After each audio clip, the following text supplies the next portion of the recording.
Hello, welcome to another lazy Sunday chat. This is just settling out, poured from the beer engine. So this is the Belmer Summer Ale. It's only been on since, when did I brew? Must be Wednesday night, Thursday. Tuesday I brewed, I think it was. I think I brewed on Tuesday and kegged this on the Tuesday, so... yeah, so it's only been on the keg since Tuesday. Keg, yes, it has been in the keg. Quite a bit to get through this week, actually. Done quite a bit. It's been a busy week. So, as you know from the previous video, if you've watched it, I got a beer engine for 20 quid. It was advertised as... excuse me. It was advertised at 15 quid. In a place called Thirsk, which is about 40 miles away from here. I put it up on the BrewTube official, anyone in the area to get, and then I thought to myself, that's an absolute bargain at 15 quid. If I message him and offer to pay postage to a tenner, I mean, I'm still getting a beer engine for 25 quid. So I messaged and said, right, can you post it? He's like, where are you? I said, Whitby. He says, actually, I wanted to go to the seaside. We're going to take the kids, so we'll pop over tomorrow and I'll do it for you for 20. I was like, yep, 20 quid, absolute bargain. So yes, so I stripped, cleaned, put back together, sterilised, and got it fitted up. I'll just quickly show you. I also, as part of this, I also got a new secondary regulator. I only had two regulators on before. I had one that I used to, it was easy to alter and change pressure and that, so I could use it for bottling or for carbon. So I'd used to use that, and then the other one was set specifically at serving pressure, which for me is about 12 psi. It was always a bit awkward with three kegs. I was like swapping them. I didn't even have a splitter. I then got a splitter, which I got earlier last week, and split it. But I thought, sorry, to get another secondary regulator. So I've got three secondary regulators now, which is good because I've got three taps. Although now I've got a hand pull as well. So it's, yeah. I need to buy another keg. I've only got three. Although there is the option to do bag in box, I suppose, with the hand pull, but I've not got the attachment yet for that or anything. But yeah, it's a viable option. So I'll just show you, actually. So there's the hand pull in situ. It's not brilliant. It's it's a temporary measure, but it works for now. My big problem is I'm using this. This is the 1/2 inch that comes with the conical fermenter. I've still got the rest of it there. That comes with the conical fermenter, but look, I mean, it isn't a brilliant option, so that's only temporary as well, so I can get some proper 1/2 inch hose in. My three regulators now, and this is set for casks. I've got that about 4 psi. Then the other two are serving pressure for the NEIPA and the vacant gesture. Hopefully you can see that alright. I couldn't tell. Holding it that way. So yeah. So I've got a new regulator. Rejigged the whole, refitted the whole air system up. Redid it, refitted it and such. I'm quite happy with it now. First I had the new regulator set for the 4 psi, but every so often it would just go mental and just drop. Just release all the CO2 from everything. It was like emptying all the kegs and that. So I switched it for the one I used to use to regulate everything else. Dropped that to 4. I think it was just because it couldn't handle 4 psi. It didn't know what to do. So I've moved that to be just a normal serving pressure one, and it holds it nicely at 12. Just sits there now. It doesn't do anything other than that. And a better one, I suppose, is handling the 4 psi, and it is doing a good job. So yeah, so I now have creamy beers. This was pulled without the sparkler on. I normally have the sparkler on, but this beer was kegged and pressurised before I got to before I got the hand pump fitted, and then I decided, oh, I need to put a beer on. I've got to have it on. I've got the beer pump fitted and set up now, so I've got to put a beer on. So I'll put this on. So it does pull a bit gassy if I put the sparkler on. I know, as an Northerner, you've got to have that sparkler. I know, as a Southerner, you don't. So, yeah. So that's been interesting, getting that fitted, getting this. So this is, as I said, the Belmer Summer Ale. It's still less than a week old, which is, it's very nice. It's got a reasonable bitterness on it, and you get a little touch of the melon and the strawberry sort of as an aftertaste. So, with the weather as it is, it's not bad. I mean, we've got sunshine at the minute, but I mean, we had snow yesterday. Roads were closed at one point due to heavy snow and a car crash, and weather's absolutely mental around here at the minute. I think there was someone else saying that I think about the climate at the minute. I'm looking for a sledge whilst I've got sunburn. You know, it's that kind of weather. Yeah, absolutely mental. So this, I mean, it's sunny now. It's warm-ish out there. Get out of the wind. So this is coming in nicely. The NEIPA's absolutely banging now, and still sat there. Vacant Gesture as well. So I've got the NEIPA, the Vacant Gesture, and the Summer Ale on the hand pull. So in here, it would be nice. It's cool enough at the minute, I suppose. I could take the keg out of the keezer for the hand pull and leave it by the side, and it'd be reasonably chilled, room temperature keg, which would be okay. And then I could fit another keg, but I need that's the next, I suppose, purchase, a fourth keg. Of course, I also brewed. On Tuesday, I did the Yorkshire Bitter. So yeah, I did the Yorkshire Bitter, and it turned out pretty straightforward. Did everything. The only change I did was the yeast. I was going to use the West Country, like it says, but I just kegged this, and this was on an SO4, so I had an SO4 yeast cake, and it was just like, well, I can empty that, clean that out, put the Yorkshire Bitter in a conical, because this was done in bucket, and I thought, why just create more work for myself? I'll just drop that onto the SO4. It's had 2 brews in it now, so it should be a quick ferment, steady away, and I'm saving myself the West Country ale yeast. So I did that instead, so just dropped it on the yeast cake. Forgot to switch on the fermentation fridge, because I have the little box with the ATC 1000 on and plugged to the heater and the fridge, and with the 2 sockets switches for it, and I had 2 switches, and I didn't switch them on. It was 2 days later. I'd been sat like at 15 degrees. I'm thinking, why is it 15 degrees? What's wrong? Is the heater broken? Because I had it set for 20. The idea was let it go at 20, and the last couple of days ramp it up to 22, which is what I did with this, and this came out alright. So now it's brewed away, and it's had a heavy krausen, went pretty quickly, and that died away now, and it was at 15, so I ramped it up to 20, well, slowly, and we'll see. It's still just, I think it's about done actually. It's ready to keg, but I've got no kegs at the minute, so another reason to get a 4th keg, I suppose.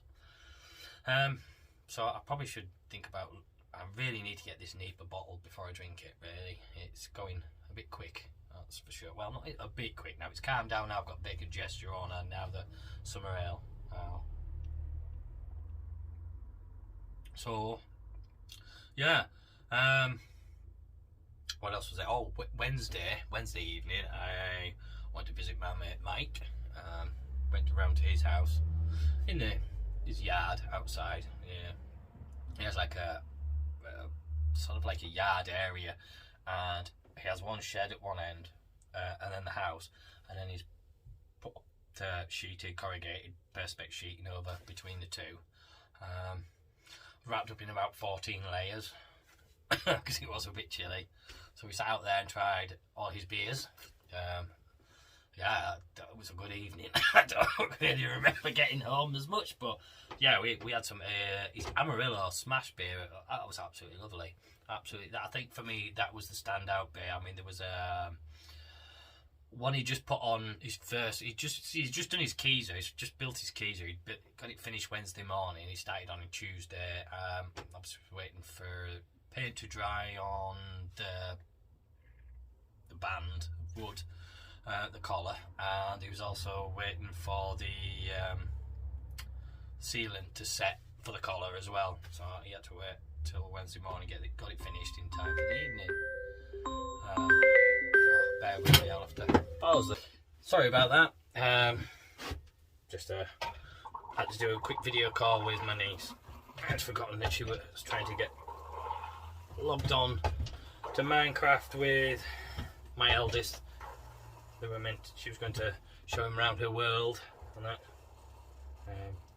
Right, so now they're all sorted, up and running. I can get back to talking about beer. Yay! Yeah, so I think I was talking about Mike's house. We were sat outside his house in his sort of yard garden thing, drinking beer most of the evening. And I'll say his Amarillo Smash, that was absolutely my favourite of the night. I think there was he'd done a SARS. They'd done a chip pilsner, but instead of using a lager, used an ale. Used doing ale temperatures, and that was nice. A little bit sweet for me personally. I think if it had been done at lager temperatures as a lager, it would have dried it a little more, and it wouldn't be as sweet. It would have been a bit crisper. But other than that, it was really nice.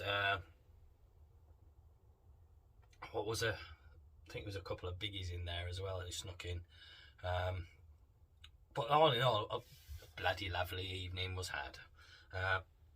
I'm guessing it's my turn to host the next one.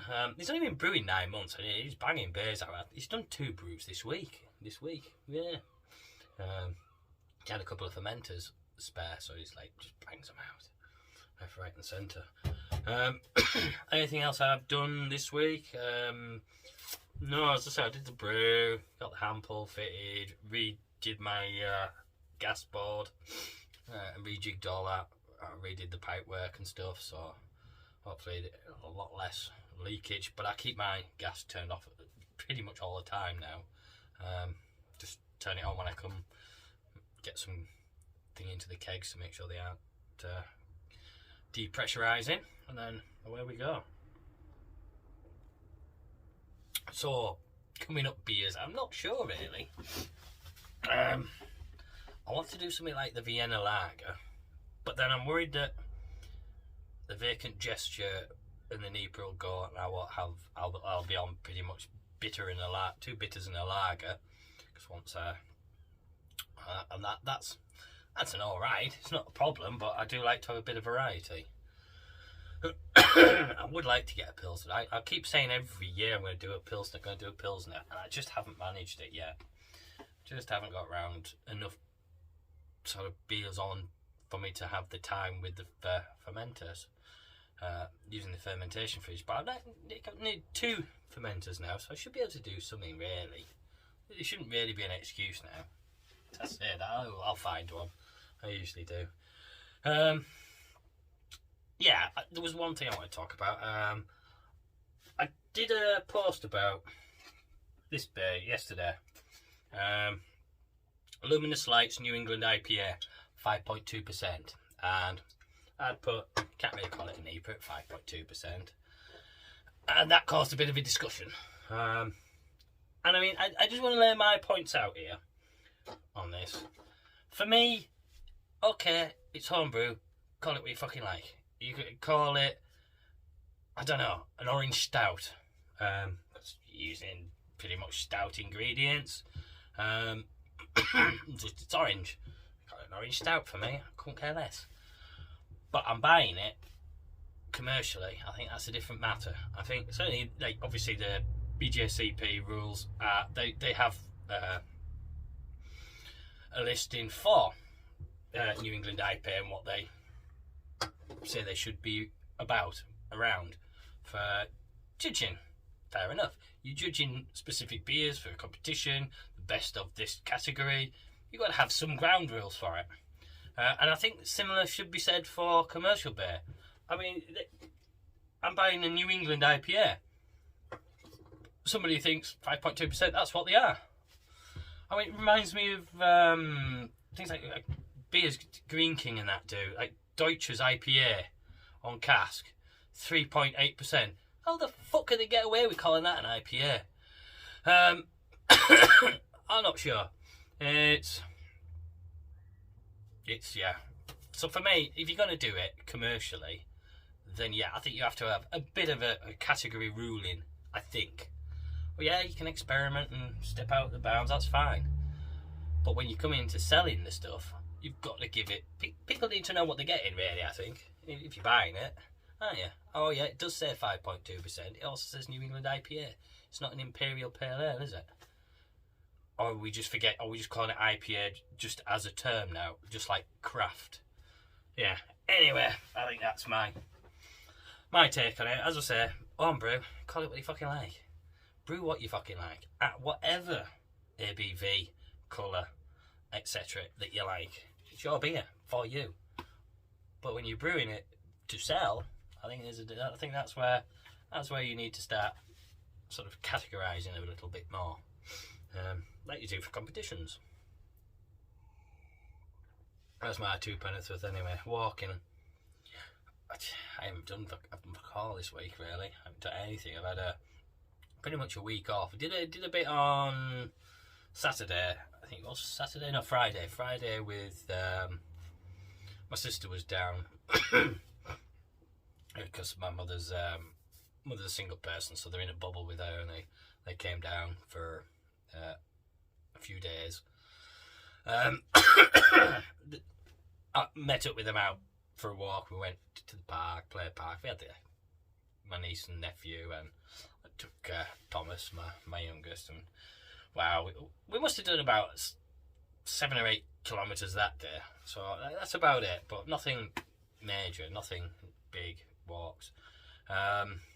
School holidays is difficult, isn't it? I mean, today I've been building bloody Lego all day today. Oh. You know when you have sets of Lego and you get it all arranged, you've got the sets and like you got the other box sets, like there's a fire station, a police station, and a hospital out there, an airport, and there's a few other things and cars and things. And so you try and keep them separate so you can build them again. So the first lockdown, got all the Lego out. It was all mixed up. Sorted the whole lot. I must have spent, the whole family got involved on it. We spent hours organising all the bricks and bits, all like the spares. I mean, we had like absolute tons of the stuff. My eldest, he was really into it for a while, so he got all these big sets. He got quite cheap at one point from Argus. We're doing like deals back 10 years ago, I suppose it was. I had all my Lego from when I was a kid. My wife Laura, she had all her Lego from when she was a kid, so we had all like the big boxes of just Lego, just bits and pieces, nothing set wise and stuff. And then we had these sets, and it all just got mixed up, and so we sorted it out. Actually, I sat down and I did every bloody fucking Lego building, car, vehicle, everything that we had instructions for, and we separated it out. And so that was great. And then we come back to doing it. My youngest, he wanted to play with the police station this week, so I was like, I'll get it down today. So I got it down today, started. Didn't have the bits, didn't have all the fucking bits. So, alright, maybe they got mixing the other boxes, so I got the fire station down. It was nearly all there. Bits missing, the fire engine was asked to put together, there was bits all over there. Then you just realise, where's my day gone? Where has my day gone? Building bloody Lego. Anyway, so we got the fire station built, the fire engine and the fire truck, and he's happy with that at the minute, but I needed a break and a beer, so I have to go back. I think finish off before I make tea. It's going to be another couple of days, isn't it? So yeah, next week they're back at school again, so I'll be putting down the Lego and the train sets. I've been building train sets as well. We're putting that back and getting back into the walking again, because I need to get some big walks in. There's a walk along what is known as a cindered path. It's an old railway line. The old railway line used to run from pretty much Middlesbrough, I think, all the way through Whitby onto Scarborough, which is it was like a coastal train, ran from the town people so they can go to the seaside. So it runs through Sands End, Whitby, Robin Hood's Bay onto Scarborough and Ravenscar and that. So yeah, that was until I think it was the beaching report that brought that down. I think I'm probably wrong. It was probably earlier than that actually. That was it was probably earlier than that actually. That actual route was declassified and broken up. Anyway, so there's a cinder track and it's 12 miles to Robin Hood's Bay, and pubs are up next week. It's a nice walk, and so I think there'll be a couple of walks had. There's a few beer gardens in Robin Hood's Bay. I'm not going to stay and have like a sesh, just like watch Robin Hood's Bay, have a beer, walk back. That'd be nice. So I'm planning to do that next week. Get that done. I can't think what day. Tuesday or Thursday, possibly. I'll say they're back at school next week. Monday's teacher training day, so we're not in till the Tuesday. And then I work on the Wednesday, so Tuesday or the Thursday, and then I'll have to get a brew on as well on the opposite day, I suppose. I'm still not sure what to do. As I say, I want to do a Pilsner, but then I want to do a Vienna. I also want to do the Vacant Gesture, but ramp up the hops using possibly Steve Ogden's recipe, or maybe even change the hops for something like Vic Secret. That was a point as well. Big Banana did his four beer layering on Friday, the fucking Friday layering video, and look, man, trying to get four, trying to push the envelope, twist physics to the extreme, etc. But one of the things he mentioned is mosaic and having just a little hint of an off flavour there. And I get the same thing. I thought it was just me. I want to talk about that. That's coming on. Well, that's still a bit. That's still a bit. I don't know. A little touch of the yeastiness is still in there, so it needs a bit longer. But Hample, I thought I'd show you the Hample. I'll give it another week. Right. So this is the Vacant Gesture, which is mosaic and more mosaic, really, isn't it?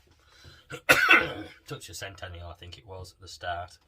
But I do have that issue with mosaic now. I mean, back in the day, it was just like the hop, my go-to favourite hop, and I haven't enjoyed brewing with it for quite a while now, actually.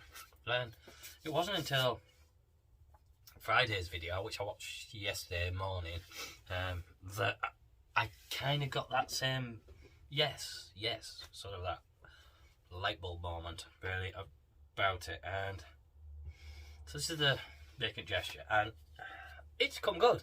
I like it. It's got a nice cap on it there, a nice creamy cap, you know.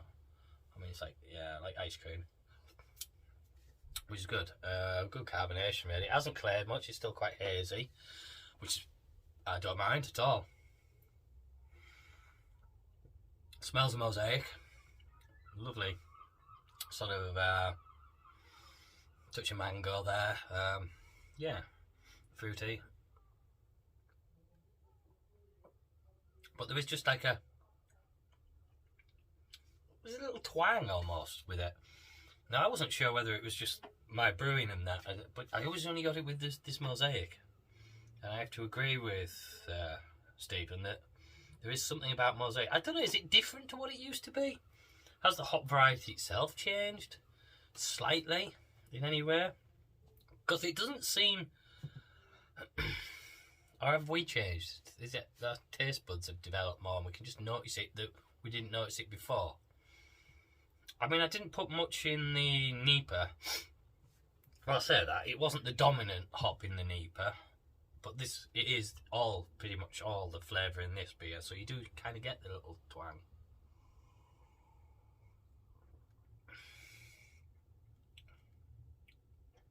And like he says, it's just like a, I don't know, it's just like an off flavour of like infectedness, but it's only there for like a fleeting glimpse. It just kind of puts you off for a second. But I say, other than that, it's a great hop, I guess. I just think it just might have changed slightly, or we've changed, or, you know, yeah. Citra now, I think Citra's my go-to hop now. Galaxy's alright. It's fairness, yeah. I'm quite enjoying the NEIPA with that. I'm getting almost like melon and cucumber from it now, that NEIPA. So with a hint of mango, and then the citrusy bite underneath with the. Cause I use the Citra just to accentuate really the notes in it. Wow, there we go. It's been a bit of a long one. Football. Oh yeah, I'll talk about football as well. I forgot about football. Yeah. Back in the top 4 after a last-minute goal really against Aston Villa to win it. We had that offside rule. That offside. I mean, an elbow. I mean, are you allowed to use your elbow to hit the ball? Well, how can your elbow then be offside? It's just got.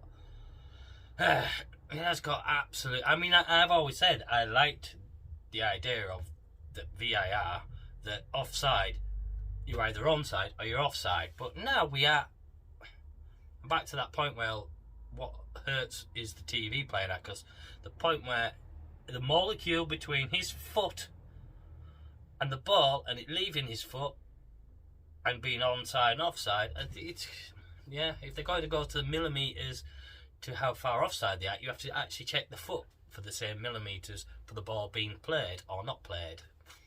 If you're still in contact with the ball, then it hasn't been played yet. You know, it's just getting a bit silly. Anyway, so Liverpool back in the top 4.